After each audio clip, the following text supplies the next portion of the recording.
묵상 기도하시겠습니다.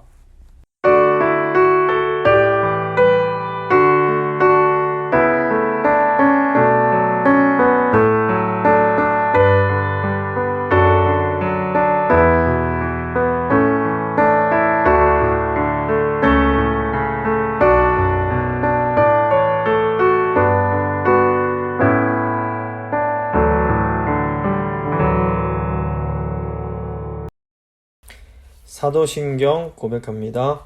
나는 전능하신 아버지 하나님, 천지의 창조주를 믿습니다. 나는 그의 유일하신 아들 우리 주 예수 그리스도를 믿습니다. 그는 성령으로 잉태되어 동정녀 마리아에게서 나시고 본디오 빌라도에게 고난을 받아 십자가에 못 박혀 죽으시고 장사된 지 사흘 만에 죽은 자 가운데서 다시 살아나셨으며 하늘에 오르시어 전능하신 아버지 하나님 우편에 앉아 계시다가 거기로부터 살아있는 자와 죽은 자를 심판하러 오십니다. 나는 성령을 믿으며 거룩한 공교회와 성도의 교제와 죄를 용서받는 것과 몸의 부활과 영생을 믿습니다. 아멘. 찬송가 438장입니다. 찬송가 438장 찬양하시겠습니다.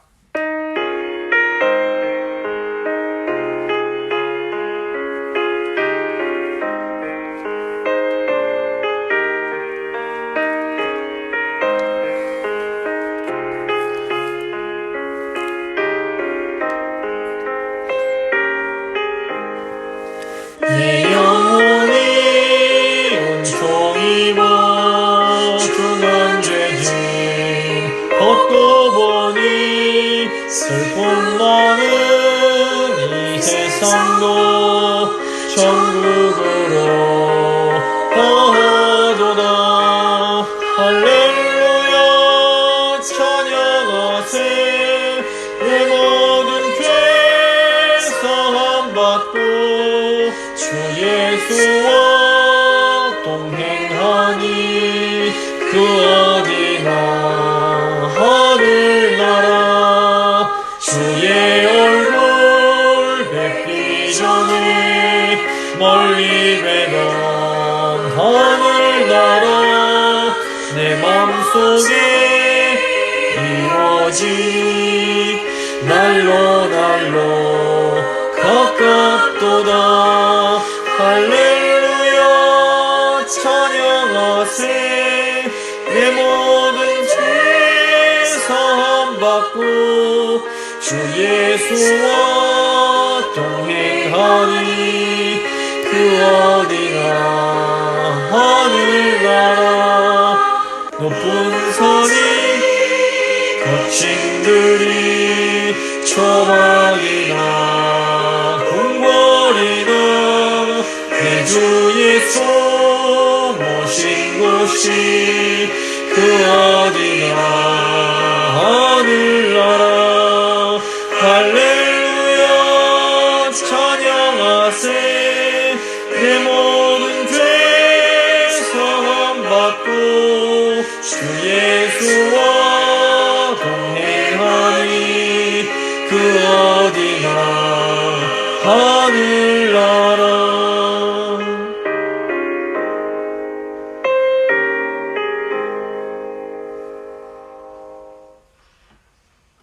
기도하십니다. 좋으신 하나님 감사합니다. 오늘도 저희를 너무 사랑하셔서 이 하나님 말씀으로 불러주시고 이 말씀을 통해서 저희가 어떻게 살아가야 할지 다시 한번 저희 삶을 지도해 주심에 감사를 드립니다. 오늘 이 말씀 들으시는 성도님들 한 분 한 분 가운데 성령님 찾아가 주시고 그 마음을 만져주시고 오늘 주의 말씀을 통하여 그 삶의 방향을 발견하고 재조정할 수 있는 그런 시간이 될 수 있도록 주님 함께하여 주시옵소서. 감사드리며 귀하신 우리 구주 예수 그리스도의 이름으로 기도드립니다. 아멘. 오늘 주신 하나님 말씀은 시편 25편 1절부터 10절까지의 말씀입니다. 시편 25편 1절부터 10절까지의 말씀 제가 봉독해 드립니다. 여호와여 나의 영혼이 주를 우러러 보나이다. 나의 하나님이여 내가 주께 의지하였사오니 나를 부끄럽지 않게 하시고 나의 원수들이 나를 이겨 개가를 부르지 못하게 하소서. 주를 바라는 자들은 수치를 당하지 아니하려니와 까닭없이 속이는 자들은 수치를 당하리이다. 여호와여, 주의 도를 내게 보이시고 주의 길을 내게 가르치소서. 주의 진리로 나를 지도하시고 교훈하소서. 주는 내 구원의 하나님이시니 내가 종일 주를 기다리나이다. 여호와여, 주의 긍휼하심과 인자하심이 영원부터 있었사오니 주여 이것들을 기억하옵소서. 여호와여, 내 젊은 시절의 죄와 허물을 기억하지 마시고 주의 인자하심을 따라 주께서 나를 기억하시되 주의 선하심으로 하옵소서. 여호와는 선하시고 정직하시니 그러므로 그의 도로 죄인들을 교훈하시리로다. 온유한 자를 정의로 지도하시며 온유한 자에게 그의 도를 가르치시리로다. 여호와의 모든 길은 그의 언약과 증거를 지키는 자에게 인자와 진리로다. 아멘.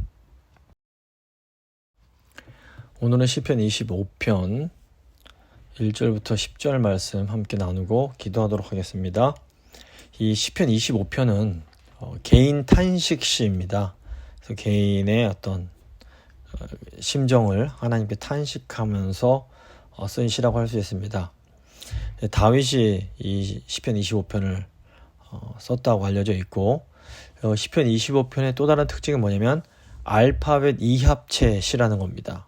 알파벳 이합체 시는 영어로는 아크로스틱이라고 부르는데 히브리어 알파벳 순서대로 이렇게 쓰여진 시를 말합니다. 그러니까 영어에 A, B, C, D가 있는 것처럼 히브리어도 알렙, 벳, 김몰, 달렛 이런 식으로 4개의 22개의 자음이 있습니다. 알파벳이 있는데 이 알파벳 이합체 시는 이 순서대로 이 행이 진행이 되는 겁니다. 그러니까 첫 행은 알레프로 된 단어로 시작을 하고, 둘째 행은 베트로 된 단어로 시작하고, 셋째 행은 김멜로 된 단어로 시작을 하는 겁니다. 그래서 이 시편 25편뿐 아니라 34편, 111편, 112편, 145편, 119편 등은 다 이렇게 알파벳 이합체로 쓰여졌습니다. 그리고 예레미야 애가도 1장부터 4장까지 이 알파벳 이합체 형식으로 쓰여졌습니다. 그래서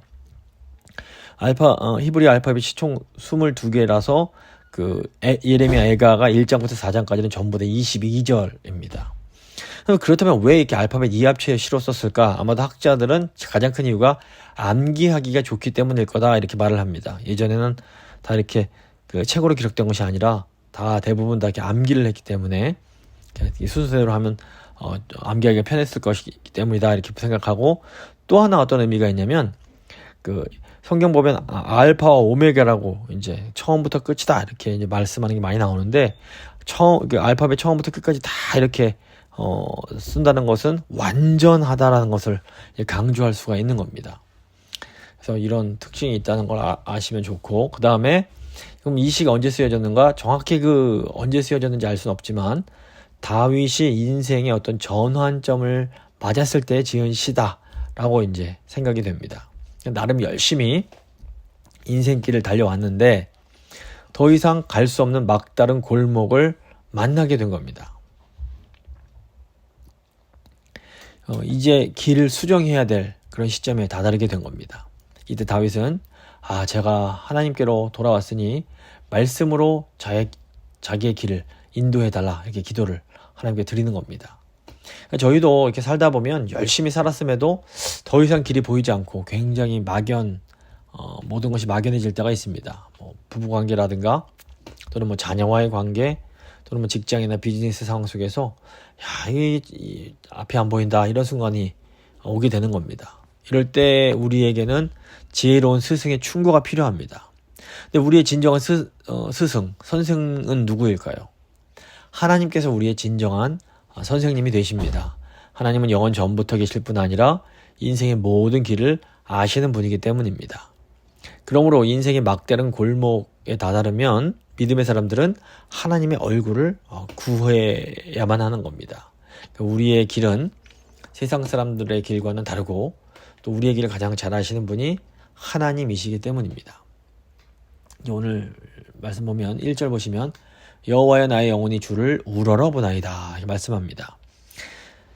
다윗은 나의 영혼이 주를 우러러본다 이렇게 말을 하는데, 이 영혼은 인간에게 있어서 가장 중심이 되는 부분입니다. 내 영혼이 주를 우러러본다라는 것은 자신의 모든 생각을 다 중지하고 온 신경을 다 집중해서 하나님 말씀에 귀를 기울인다, 이런 의미가 있습니다. 우리가 이제 대화를 하다 보면 건성건성 듣는 경우들이 있습니다. 겉으로는 듣는 것 같지만 실제 마음은 딴 곳에 가 있을 때가 있는 겁니다. 근데 이게 인간 사이에서만 그런 것이 아니라 하나님께도 그럴 때가 있습니다. 우리가 하나님의 말씀을 듣기는 하지만 정말로 마음을 다해서 귀 기울여 듣지 않을 때가 의외로 많습니다. 특별히 이제 삶에 아무 어려움이 없고 편안할 때에는 그냥 뭐 교회 와서 의자에 앉아서 하나님의 말씀을 듣긴 들어도 몸을 다해서 그 말씀을 듣지는 않는 겁니다. 그런데 인생의 위기가 찾아오게 되면 이게 달라집니다. 이때는 인생의 그 궤도를 수정해야 될 때이기 때문에 아주 귀를 기울여서 집중을 해서 하나님의 말씀을 듣게 되는 겁니다. 지금 다윗이 우리에게 알려주는 삶의 원칙이 뭡니까? 첫째로 우리의 인생의 길을 가장 정확하게 아시는 분이 하나님이시라는 겁니다. 우리는 인생 중에서 모든 것이 처음일 때가 많습니다. 그러니까 뭐 처음이다 보니 우리도 어디로 가야 될지 모르고 어떻게 해야 될지 잘 모를 때가 많습니다. 가령 이제 아이를 키울 때도 처음 아이를 키우는 경우들이 있고, 회사에 처음 들어가는 순간이 있고, 처음 어려운 이제 시험을 봐야 될 때도 있고, 뭐 처음 이제 뭐 뭐든지 처음 할 때가 있는 겁니다. 그러다 보면 이 비슷한 경험, 먼저 그 경험을 하셨던 분들이 사랑하는 마음으로 이거 이래서 이렇게 하라 저렇게 하라 이제 조언을 해주실 수 있습니다. 이게 참 감사한 건데, 중요한 건 뭐냐면 그분들이 경험하셨던 상황과 우리가 지금 내가 경험하는 상황이 완전히 똑같을 수는 없다는 겁니다. 하지만 하나님께서는 우리의 길을 아주 정확하게 알고 계십니다. 그래서 우리가 위험한 길이나 하나님이 원하시지 않는 길을 갈 때에는 우리를 확 끌어당기십니다.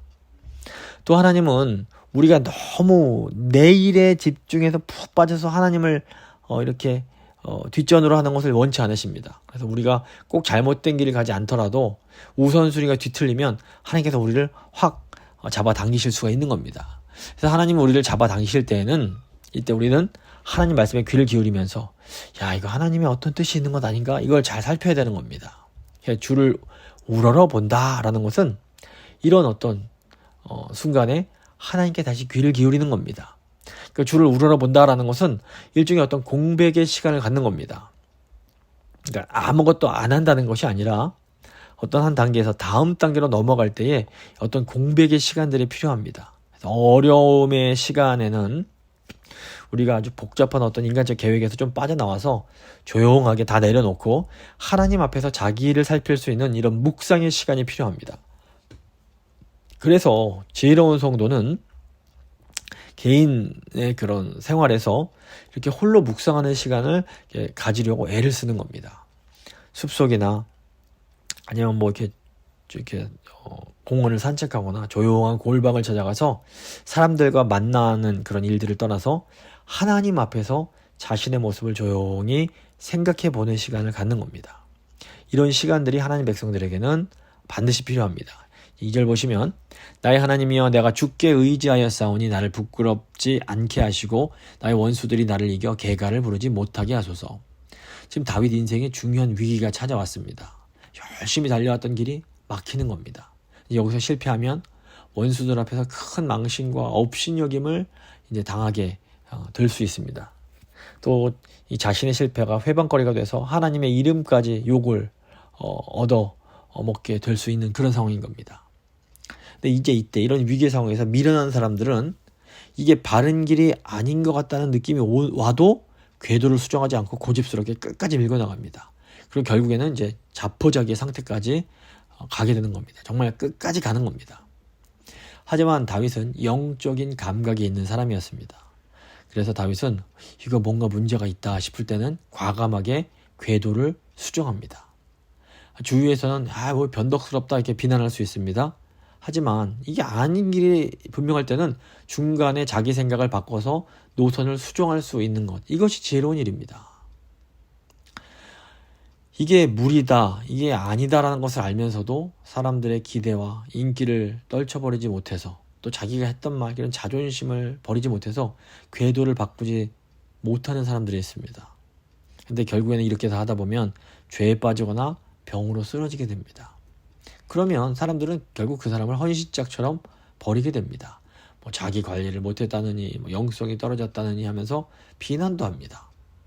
그렇기 때문에 우리가 이 길이 아니다 싶으면 다른 사람들에게 좀 실망을 줄 수도 있고 뭐 변덕스럽다는 얘기를 들을 수 있지만 그래도 과감하게 궤도를 수정할 수 있는 그런 용기가 필요합니다. 그러니까 우리 삶 속에서 뭔가 잘못된 길로 빠져든 것 같은 그런 시기가 있을 수 있습니다. 이때 어떤 패배주의, 난 뭐래도 안 돼, 이런 게 우리 마음을 사로잡으면 모든 게 다 귀찮아지고 그냥 자포자기하게 되기가 쉽습니다. 하지만 다윗은 포기하지 않고 이 순간에 계속 기도하면서 하나님의 뜻을 구하는 겁니다. 3절 보시면 주를 바라는 자들은 수치를 당하지 아니하려니와 까닭 없이 속이는 자들은 수치를 당하리이다. 마귀는 우리들에게 너무 늦었으니 하나님을 이제 바라봐도 도와주지 않을 거다, 뭐 이런 마음을 갖게 만듭니다. 우리를 자포자기하게 만들려고 하는 겁니다. 마음속에 죄책감을 주면서 야, 네가 그동안 한 짓이 있고 네가 저지른 죄가 있는데 하나님이 널 도와주실 것 같아? 해봐야 안 돼. 뭐 이런 식으로 자꾸 부정적인 그런 속삭임을 우리에게 속삭입니다. 근데 우리가 이런 마귀의 속삭임에 절대로 속아서는 안 됩니다. 우리 하나님께는 결코 너무 늦은 시간이란 없습니다. 다윗이 이 사실을 알고 있었던 겁니다. 언제든지 회개하고 돌아가기만 하면 하나님께서 치료해 주신다라는 것을, 회복시켜 주신다라는 것을 다윗이 알고 있었습니다. 그래서 이 젊은 시기, 가급적 빠른 시기에 하나님에 대한 바른 신앙을 갖는 것이 참 중요합니다. 하나님에 대해서 바른 지식을 갖고 있는 것, 이것이 위기의 순간에 아주 중요한 역할을 해줍니다. 교회는 하나님의 은혜의 복음에 대해서 바르게 가르쳐 줘야 됩니다. 이 세상은 굉장히 인과응보적이고 행동에 따라서 모든 게 결정합니다. 네가 잘해야 보상을 받을 수 있다, 이렇게 가르칩니다. 잘하면 칭찬받고 보상받지만 네가 잘못하면 수치당하고 벌을 받는다. 이게 아주 분명합니다. 이게 세상입니다. 근데 문제는 이 구원의 이 영역에 있어서는 이런 세상적 방식이 통할 수가 없다라는 겁니다. 왜냐하면 모든 사람이 죄인이기 때문에 어떤 사람도 잘해서 하나님의 기준을 충족시킬 수 없기 때문에 그렇습니다. 모든 사람은 죄로 인해서 생명이 하나님과 분리되어 있습니다. 그래서 하나님과 분리되어 있는 사람은 하나님께서 주시는 그런 생명의 능력을 공급받지 못하기 때문에 하나님의 원하시는 만큼의 의를 행할 능력이 없습니다. 그래서 인간적으로 볼 때에는 가장 멋있고 도덕적이고 의로운 행동이라 할지라도 하나님의 기준에서 보면 너무나 불완전한 기준인 겁니다. 인간이 가장 잘났다 해봐야 하나님 보실 때는 너무너무 불완전한 겁니다. 좀 비유를 들어보자면 우유가 있는데 거기에 뭐 100마리 파리가 빠져서 못 먹는 우유나 아니면 한 마리가 빠져서 부패해서 못 먹는 우유나 못 먹긴 마찬가지라는 겁니다. 그러니까 뭐 정말 의로운 사람은 파리 한 마리 빠진 정도에 그냥 깨끗할지 몰라도 하나님 보실 때는 쓸모가 없는, 먹지 못하는 그런 우유가 똑같은 겁니다. 그래서 하나님 앞에서 자기 힘으로 칭찬받고 자기 힘으로 인정받을 수 있는 사람, 그만큼 의로운 사람은 아무도 없습니다. 그래서 예수님께서 우리를 대신해서 완전한 의를 행하십니다. 의를 이루십니다. 그리고 예수님을 믿는 사람들에게 예수님의 그런 의의 옷을 입혀주시는 겁니다. 그래서 하나님께서 예수님 안에 있는, 믿음으로 예수님 안에 들어온 사람들을 보실 때는 그 예수님께서 입혀주시는 의의 옷을 보시고 그래, 네가 의롭다, 이렇게 인정해 주시는 겁니다. 그래서 믿음 안에 있는 사람이 수치를 당하지 않을 수가 있는 겁니다. 그래서 믿음 안에서 하나님을 소망하는 사람은 절대로 수치를 당하지 않습니다. 자, 여기서 생각할 게 있습니다. 그렇다면 믿음 안에만 있으면 뭐 이제 나쁜 짓 하면서 막 살아도 되는 건가? 절대로 그렇지 않습니다. 믿음으로 예수님께서 주시는 의의 옷을 입은 사람은 이제 어떻게 보면 진정한 의미에서 참된 선과 의를 행하면서 살아갈 수가 있게 되는 겁니다. 이전까지는 그게 되지 않았습니다. 근데 예수님 안에서 의의 옷을 입은 사람은 이제 하나님께서 생명이 주시는 생명의 능력을 받을 수 있기 때문에 정말 진정한 의미에서 하나님이 원하시는 삶을 살아갈 수가 있게 되는 겁니다. 그래서 이 하나님의 율법은 구원받지 않은 사람이 아니라 믿음으로 구원받은 사람에게만 진정한 의미가 있는 겁니다. 4절과 5절 보시면 여호와여 주의 도를 내게 보이시고 주의 길을 내게 가르치소서. 주의 진리로 나를 지도하시고 교훈하소서. 주는 내 구원의 하나님이시니 내가 종일 주를 기다리나이다. 다윗이 이 하나님의 은혜를 아는 다윗이 하나님의 도를 가르쳐달라고 기도를 드리는 겁니다. 하나님 백성들에게는 하나님 백성들만의 길, 하나님 백성들만의 법도가 있습니다. 다윗이 지금 이거를 가르쳐달라고 기도합니다.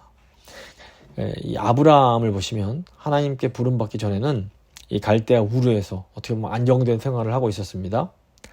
세상 사람들은 이렇게 남들과 비슷하게 그냥 안정된 삶을 누리는 것, 이것을 복된 삶이다 이렇게 말합니다. 하지만 하나님께서는 그런 세상적인 안정, 세상적인 행복한 삶을 버리게 하시고 저 가나안 땅이라는 곳으로 부르셔서 그곳에서 말씀 하나만 붙들고 살아가게 하십니다. 그러니까 하나님은 하나님의 백성들이 오직 말씀 하나만 붙들고 모험적인 그런 삶을 살게 하십니다. 이것은 하나님 말씀 속에 길이 있고 능력이 있기 때문입니다. 그래서 하나님께서는 출애굽한 이스라엘 백성들도 광야로 인도하십니다. 왜 하나님께서 좀 편한 길, 해변 좋은 길이 있음에도 그쪽으로 인도하지 않으시고 물도 없고 양식도 없는 그런 광야의 길로 인도하셨을까요? 그것은 하나님의 백성들을 하나님의 입에서 나오는 말씀으로 살도록 훈련시키기 위함이었습니다. 우리가 물질적으로 많은 걸 소유하면 좀 편안하고 좋은 점이 분명히 있습니다. 하지만 물질적으로 많이 소유했다고 진정으로 만족스러운 삶을 살 수 있느냐? 그건 아닌 겁니다.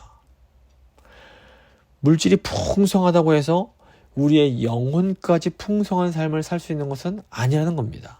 보면 돈은 진짜 많은데 마음이 공허하고 혼돈하고 그 마음이 깜깜한 사람들이 너무너무 많습니다. 하나님의 말씀이 그 영혼 가운데 임할 때만이 진정으로 풍성한 삶을 살아갈 수가 있는 겁니다. 그렇다면 우리 그리스도인들의 어려움은 뭘까요? 그리스도인들은 일단 하나님의 사람들이기 때문에 세상 사람들이 가는 길로 갈 수 없습니다. 그리스도인들은 말씀의 방향, 하나님께서 원하시는 그 방향으로 가야 됩니다.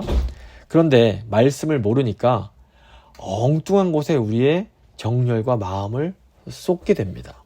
그래서 이 하나님의 말씀을 잘 모를 때에는 그 삶이 너무 복잡한 겁니다. 열심히 살기는 사는데 뭔가 제대로 살지 못하고 있다는 그런 느낌이 자꾸 드는 겁니다. 그래서 말씀을 통해서 하나님의 길과 방향을 계속 배워가야 됩니다. 하나님의 길과 방향을 배워갈수록 더 많은 믿음이 생기게 됩니다. 그리고 믿음이 커질수록 더 많이 기도하게 되고 더 많은 응답을 경험할 수 있게 됩니다. 이것이 우리가 능력의 삶을 사는 비결입니다. 그래서 이제 믿음으로 살면 다른 사람들을 많이 섬기고 다른 사람들을 많이 사랑하는 것이 진짜 복되고 진짜 풍성한 삶이라는 것을 깨닫게 되는 겁니다. 그리고 이렇게 하나님 뜻에 따라서 하나님 사랑하고 이웃을 사랑하면서 살아갈 때, 다른 이들을 섬기며 살아갈 때 그 삶에, 그 영혼에 정말 진정한 풍성함이 넘쳐나는 겁니다. 그렇기 때문에 하나님 말씀을 바르게 많이 배우는 것이 사실은 시간과 힘을 절약하는 비결입니다. 하나님의 법도를 제대로 알면 우리 인생에서 우리가 어디에 힘을 쏟고 열심을 쏟아야 할지를 알게 되는 겁니다. 인생은 선택과 집중입니다. 바른 선택을 하고 거기에 집중할 때 그 인생이 정말 풍성해지고 복될 수가 있는 겁니다. 6절과 7절을 보시면 여호와여 주의 긍휼하심과 인자하심이 영원부터 있었사오니 주여 이것들을 기억하옵소서. 여호와여 내 젊은 시절의 죄와 허물을 기억하지 마시고 주의 인자하심을 따라 주께서 나를 기억하시되 주의 선하심으로 하옵소서. 여호와는 선하시고 정직하시니 그러므로 그의 도로 죄인들을 교훈하시리로다. 다윗이 보면 지금 과거에 자기의 허물들에 대해서 고백을 합니다. 우리가 하나님의 은혜를 받고 나면 하나님을 대적했던 그런 모습들이 깨달아집니다.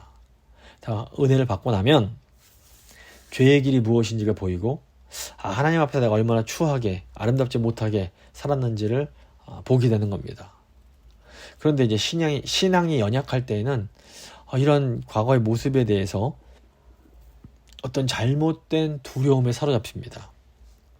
마귀가 내 과거의 잘못을 폭로할 것이 두렵고 주위 사람들이 내 잘못을 다 알게 될까 두렵습니다.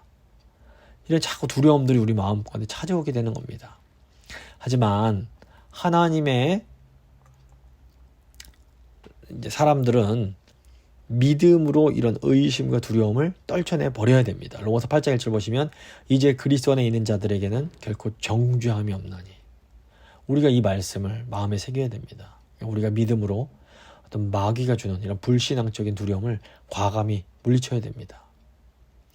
하나님이 우리를 받으셨습니다. 하나님께서 의롭다 하셨습니다. 이제는 그 누구도 우리에게 정죄할 수 없습니다. 은혜를 사모하는 그런 딱 시점에 과거의 어떤 그런 저지른 죄나 부정적인 연약함들 이런 것들이 우리한테 막 염습해 오면서 우리가 영적인 침체로 빠질 때가 있습니다. 이때 우리가 하나님의 선하심과 인자하심을 꽉 붙잡아야 됩니다. 하나님은 우리의 연약함과 부족함을 잘 알고 계십니다. 우리가 죄인 되었을 때에 이미 우리를 사랑하셨습니다. 하물며 지금은 얼마나 우리를 더 사랑하실까요? 이걸 우리가 잘 기억해야 됩니다. 하나님이 우리가 연약하다고 해서 우리를 실수한다고 해서 우리를 미워하시고 버리시는 분이 절대로 아니라는 겁니다.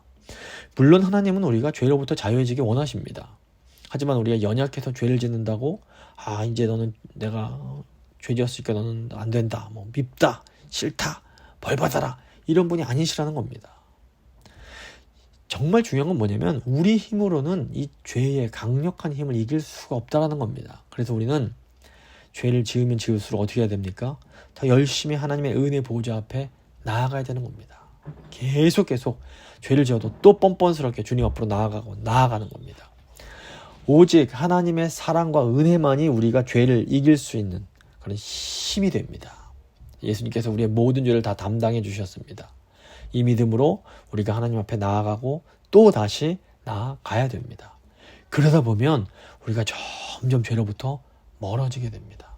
그리고 절대로 끊을 수 없을 것 같던 그런 강력한 죄로부터 어느새 멀리 떨어져 있는 그런 모습을 발견하게 됩니다. 그래서 우리가 죄인 되었을 때에 이 모습 이대로 우리를 사랑하시고 우리를 구원하신 하나님께서 성령을 통해서 우리가 죄와 악을 이길 수 있는 그 힘을 계속해서 공급해 주십니다. 그래서 우리가 죄를 정말로 이기고 싶으면 움츠러드는 것이 아니라 내 힘으로 하려고 하는 것이 아니라 은혜의 하나님 앞으로 계속 나아가야 됩니다. 하나님께 가까워질수록 하나님께서 주시는 그 능력으로 말미암아 죄에서 멀어질 수가 있습니다. 9절 보시면 온유한 자를 정의로 지도하시며 온유한 자에게 그의 도를 가르치시리로다. 하나님과 가까워질수록 우리는 모든 것을 이제 하나님의 처분에 맡기게 됩니다. 하나님 앞에서 나 자신을 묵상하는, 나 자신의 나 자신을 살피는 그런 시간을 가질수록 하나님의 그 선하심을 신뢰할 수가 있게 됩니다. 그래서 하나님께서 때로는 다시 시작할 수 있는 기회를 주실 수도 있지만 또 안 주실 수도 있습니다. 근데 어떤 게 되든지 간에 우리는 계속해서 하나님께서 가까이 나아가는 그런 생활을 하게 되는 겁니다. 이때 이제 우리 마음간에 드는 확신이 뭡니까? 하나님이 내가 원하는 방향으로 인도해 주시지 않을지라도 하나님 나를 어느 길로 인도하시들지라도 반드시 나에게 유익한 쪽으로 인도하신다라는 것을 확신하게 되는 겁니다. 하나님께서 우리의 인생은 이렇게 우리가 그냥 가던 인생을 이렇게 수정하고 바꾸게 하시는 이유가 뭘까요? 그것은 우리를 이 세상에 빼앗기지 않으시기 위함입니다. 하나님은 우리를 한번 꽉 붙잡으시면 결코 세상에 다시 뺏기지 않으십니다. 하나님께서 때로 다시 우리에게 새로운 기회를 주실 수 있습니다. 그래서 이 땅에서 주님을 섬길 수 있는 그런 기회를 허락해 주시는 겁니다. 히스기야 왕이 죽을 병에 걸렸을 때 하나님은 그에게는 15년이라는 시간을 더 주심으로 유다를 섬길 수 있는 기회를 주십니다. 근데 이전에는 어떤 나의 개인적인 욕심이나 야망을 따라서 내 뜻에 따라서 일을 했습니다. 하지만 이렇게 궤도의 수정을 받은 후에는 정말로 이제는 순전한 마음으로 교회를 섬기고 가정을 섬기고 일터를 섬길 수가 있게 되는 겁니다. 다윗이 큰 위기를 겪으면서 이제 왕으로서 나의 인생은 끝인가 이런 생각을 했을 겁니다. 그래서 오로지 하나님의 긍휼하심과 인자하심을 간구합니다. 한 번만 저에게 더 기회를 주셔서 기름 부음을 허락해 주시고 건강을 주셔서 하나님 백성들을 잘 섬길 수 있는 기회를 달라는 겁니다. 근데 하나님께서 다윗의 기도를 들으시고 다윗에게 새로운 기회를 주십니다. 그런데 하나님이 기회를 안 주실 수도 있습니다. 근데 이때는 어떻게 하면 됩니까? 우리가 이제는 기도에 헌신하면 됩니다. 하나님이 앞에 나서서 섬길 수 있는 기회를 주시지 않으면 우리는 기도를 통해서 교회를 섬길 수 있습니다. 사실상 교회를 돕는 가장 강력한 방법이 바로 기도입니다. 우리가 기도함으로 교회를 섬기고 다른 성도들을 섬길 수 있습니다. 기도가 눈에 보이지 않습니다. 제가 여기 혼자 구석에서 성도들 위해서 기도한다고 그 기도가 보이지 않습니다. 하지만 기도야말로 가장 강력한 봉사입니다. 기도를 통해서 성령의 충만하심이 교회에 부어지게 됩니다. 그래서 하나님께서는 온유한 자를 통해서 일하십니다. 이 온유한 사람이 그냥 성격이 온순하고 부드러운 사람이 결코 아닙니다. 성경이 말하는 온유한 사람은 하나님 앞에서 무엇이 중요한지를 아는 사람입니다. 그래서 그것을 붙잡는 사람이 온유한 겁니다. 그래서 그것을 본질, 하나님께서 가장 중요하게 생각하는 걸 꽉 붙잡고 나면 다른 것들에는 별로 이렇게 욕심도 내지 않고 사소한 것에 흥분하지 않을 수 있게 되는 겁니다. 그래서 온유한 사람은 정말 중요한 본질이 무엇인지를 알고 그 본질을 꽉 붙잡은 사람입니다. 그래서 중요하지 않은 어떤 부수적이고 비본질적인 것들에 대해서는 그냥 져주기도 하고 양보하고 허허 웃으면서 다 내줄 수 있는 겁니다. 가장 중요한 걸 붙잡고 있기 때문입니다.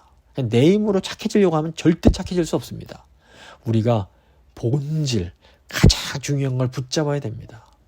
본질만 꽉 붙잡고 나면 나머지는 그냥 웃으면서 넘겨줄 수 있는 여유가 있어야 되는 겁니다. 그런데 결국에는 이렇게 온유한 사람이 땅을 차지하게 됩니다. 우리가 땅에 씨를 뿌리고 나면 기다려야 됩니다. 자랄 때까지. 조급하게 기다리지 못하고 계속해서 이것 하고 저것 하려고 하다 보면 결국 제풀에 지쳐서 나 자빠지게 됩니다. 그런데 하나님 나라를 사모하면서 오래 기다리는 사람은, 진득하게 인내하며 기다릴 수 있는 사람은 결국 좋은 열매를 맺게 되는 겁니다. 그렇다면 누가 과연 이런 인내를 할 수 있는 것일까요? 하나님의 도를 배워가는 것을 목적으로 삼는 사람이 기다릴 수 있습니다. 하나님의 말씀은 무궁무진하기 때문에 아무리 배워도 끝이 없습니다. 그래서 하나님의 말씀을 열심히 기쁨으로 배워가는 동안에 하나님의 시간이 흐릅니다. 그리고 하나님의 시간이 딱 되면 모든 것이 하나씩 둘씩 다 해결이 되는 겁니다. 그러니까 이 끝, 내가 열매에 막 초점을 두고 내가 저거를 얻고자 하는 이런 목표가 아니라 하나님 말씀에 초점을 두고 그 말씀에 순종하는 과정 자체를 즐거워할 수 있어야 됩니다. 우리가 즐거운 마음으로 하나님의 말씀을 배우고 순종하다 보면 어느새 하나님께서 풍성한 열매를 맺게 해주시는 겁니다. 10절입니다. 여호와의 모든 길은 그의 언약과 증거를 지키는 자에게 인자와 진리로다. 결국에는 하나님의 말씀을 배우는 것에 모든 것이 달려 있습니다. 진리를 배우지 않으면 결국에는 세상을 따라가게 됩니다. 말씀을 배우다 보면 그냥 이렇게 언뜻 보기에는 너무 비현실적으로 보입니다. 뭐 오른뺨을 때리면 왼뺨을 대줘라, 뭐 오리를 가자 그러면 십리를 가져라, 이거 뭐 말도 안 되는 것처럼 보입니다. 하나님 말씀이 세상과 너무 동떨어져 있는 것처럼 보입니다. 하지만 우리가 기억해야 될 건 뭐냐면 하나님이 살아계시다라는 겁니다. 우리가 하나님 말씀에 순종하면 살아계신 하나님께서 우리의 모든 부족을 채워주십니다. 그래서 손해보는 것 같은 삶이 사실은 가장 이익을 보는 삶입니다. 하나님께서 가장 좋은 것으로 우리의 삶을 가득 채워주십니다. 그러므로 하나님의 말씀으로 새롭게 무장되는 것이 가장 능력 있는 삶을 사는 비결임을 우리는 반드시 기억해야 됩니다. 말씀을 좀 마무리 지어보도록 하겠습니다. 인생의 위기의 순간에 다윗은 하나님 말씀에 귀를 기울입니다. 위기는 곧 기회다라는 말이 있습니다. 우리 삶 가운데 위기가 찾아올 때 그때가 우리의 삶의 궤도를 수정해야 할 때일 수 있습니다. 이때 우리는 최고의 선생이신 하나님께 가르침을 받아야 됩니다. 그래서 다윗이 하나님께 여호와의 도를 가르쳐 주십시오 기도를 합니다. 그래서 하나님 말씀을 많이 배우는 것이 힘과 시간을 절약하는 비결입니다. 진리를 저희가 배우고 익힐수록 우리의 삶은 더 풍성하고 복되게 됩니다. 하나님 말씀에 귀 기울임으로 풍성한 삶을 살 수 있게 해달라고 한번 하나님 앞에 간절히 기도하도록 하겠습니다.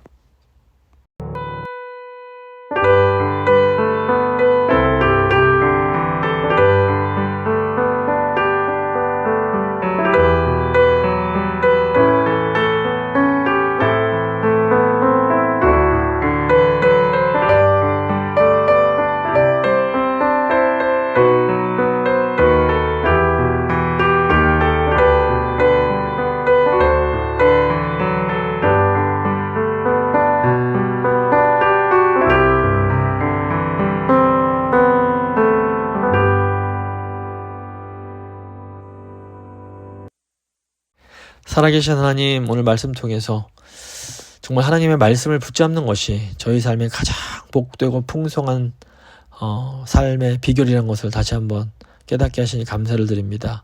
주님, 저희의 삶이 막막해지고 앞이 막히는 것 같을 때에 하나님, 저희가 그 순간에 저희의 영혼이 주님만을 우러러볼 수 있도록 하나님 말씀에 집중하고 귀 기울일 수 있도록 주여 저희를 붙들어 주시옵소서. 결국에는 하나님 말씀을 배우고 그 말씀에 순종하는 이 삶이 가장 복되고 가장 행복하고 가장 풍성한 삶이라는 것을 늘 기억하게 하시고 이 말씀을 붙잡고 살아가는 그런 인생들이 될 수 있도록 주여 함께하여 주시옵소서. 모든 소중한 성도님들 한 분 한 분 하나님 손에 맡기며 귀하신 우리 구주 예수 그리스도의 이름으로 간절히 기도드립니다. 아멘. 찬송가 446장입니다. 찬송가 446장 찬양하시겠습니다.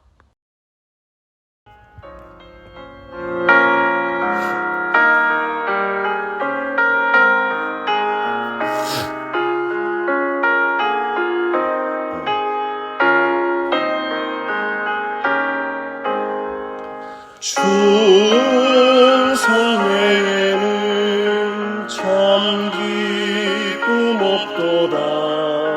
날 사랑하신 주 늘 계시옵소서. 기쁘고 기쁘도다.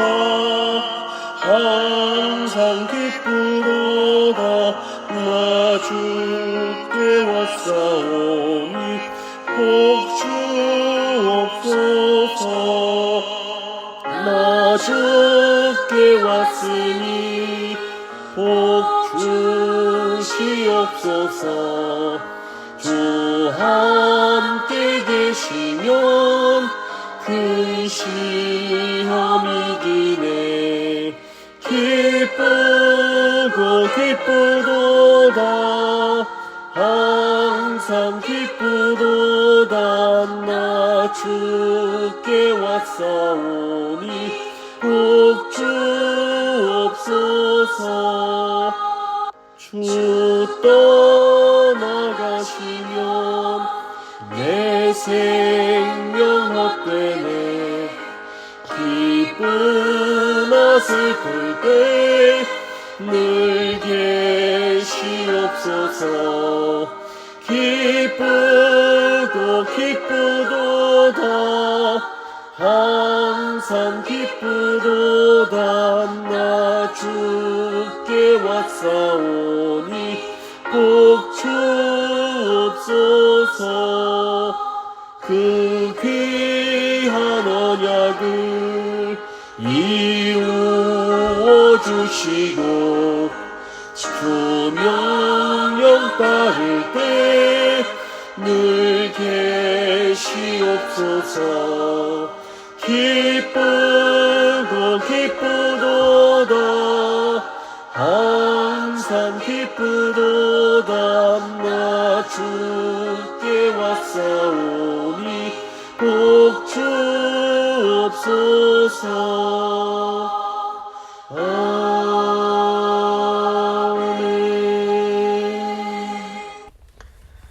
주님 가르쳐 주신 기도로 예배 마치도록 하겠습니다. 하늘에 계신 우리 아버지, 아버지의 이름을 거룩하게 하시며 아버지의 나라가 오게 하시며 아버지의 뜻이 하늘에서와 같이 땅에서도 이루어지게 하소서. 오늘 우리에게 일용할 양식을 주시고 우리가 우리에게 잘못한 사람을 용서해 준 것 같이 우리 죄를 용서해 주시고 우리를 시험에 빠지지 않게 하시고 악에서 구하소서. 나라와 권능과 영광이 영원히 아버지의 것입니다. 아멘.